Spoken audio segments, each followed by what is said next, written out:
तस्वीर दिखाना चाहती हूँ। मैं तस्वीर दिखाना चाहती हूँ कि यासीन मलिक पर किस तरह के आरोप हैं। क्यों हम यासीन फाइल्स की बात कर रहे हैं? यासीन फाइल्स क्या कहते हैं हम? क्योंकि भारत के खिलाफ जंग छेड़ी है यासीन मलिक ने। ये मैं क्यों कह रही हूं? यासीन मलिक पर आरोप क्या है? कश्मीर जैसी जन्नत को क्या बना दिया यासीन मलिक ने? जरा जल्दी चलाइए इसे विक्रांत। 4 वायुसेना अधिकारियों की हत्या की। सोचिए, कश्मीर का माहौल खराब करने का दोषी रिटायर्ड जज नीलकंठ गंजू का कत्ल किया। यह भी आरोप यासीन मलिक पर है। आतंकी संगठन JKLF का चीफ रहा था और कैसे पाकिस्तान से हथियार और ट्रेनिंग ली यासीन मलिक ने, और उसके बाद 87 से 94 तक यासीन के इशारे पर घाटी में आतंक फैला।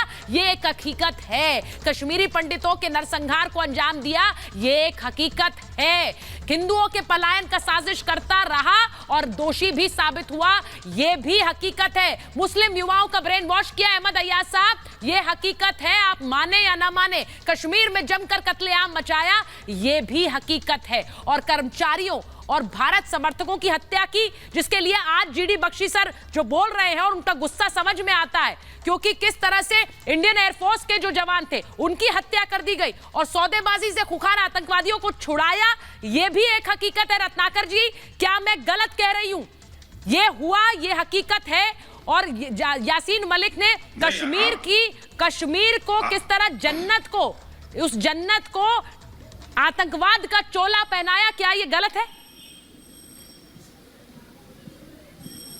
नहीं, निश्चित तौर पे नहीं गलत है madam, but I to beg to differ from you on certain issues. ये यासीन मलिक का जो केस था उसमें आपने कहा कि पहले कुछ नहीं हुआ, ऐसा नहीं है।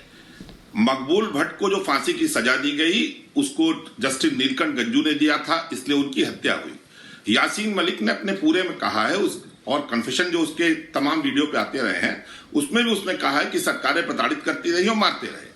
ये कोई उसका एक्सक्यूज नहीं है। मैं ये बता रहा हूं कि सरकारें हर समय उसको दबाने की कोशिश करती रही। और रही बात, मैं GD बख्शी साहब की बात से सहमत हूं, मुझे भी दुख हुआ है। ये उम्र कैद उसको नहीं होनी चाहिए, लेकिन मैं अब उम्मीद करता हूं चूंकि ये स्क्वाड्रन लीडर रवि खन्ना का केस और बाकी केस नहीं लगे हैं इसके ऊपर, उसमें इस बात को ध्यान दिया जाएगा कि उसको फांसी की सजा हो। क्योंकि मैं आपको एक बस 10 सेकंड का समय लेके आपको बता रहा हूं कि मैंने पूरा सुना, सारी की सारी सजाएं साथ में चलेंगी और उसमें पुरानी सजा मतलब 19 से हुआ और 22 3 साल हो गया, वो जोड़ दी जाएंगी।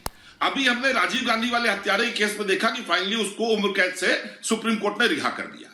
तो ये कन्फेशन उसने हमारे लिए नहीं किया है, मेरे हिसाब से ये कन्फेशन उसने अपनी जान बचाने के लिए किया था और उसमें सफल हो गया।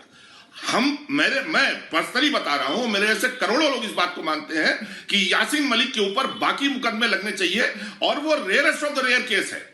चाहे उसने जस्टिस रवि खन्ना जी की हत्या की हो, नीलकंठ गंजू जी की हत्या की हो और कश्मीरी पंडितों का जिनोसाइड। जी, आप तो अभी बैठकर ये सब कह रहे हैं कि उस पर रेयरेस्ट ऑफ रेयर केस चले, लेकिन उस वक्त क्या, जब आपके नेताओं ने दिल्ली बुलाकर आओ भगत की, उस वक्त क्या वो आओ भगत नहीं की होती तो आज शायद मामला बेहतर नहीं होता क्या? नहीं, रत्नाकर जी, मैं कुछ कहना चाहती हूँ। हाँ संजू जी, आ रही हूँ।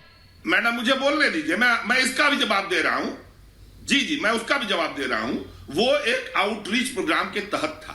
ऐसे तो आउटरीच प्रोग्राम, जिस समय ये फारूक अब्दुल्ला महमूद मुफ्ती ने जिस समय यासीन मलिक अरेस्ट हुआ, पूरी बात सुन लीजिए, तो उन्होंने कहा कि ये गलत है और इसको रिहा करा जाना चाहिए और कड़े शब्दों में बोला कि इसका गलत असर जाएगा। और 24 जून 2021 को प्रधानमंत्री ने बुला के मिला महमूदा मुफ्ती, फारूक अब्दुल्ला, उमर अब्दुल्ला सबसे।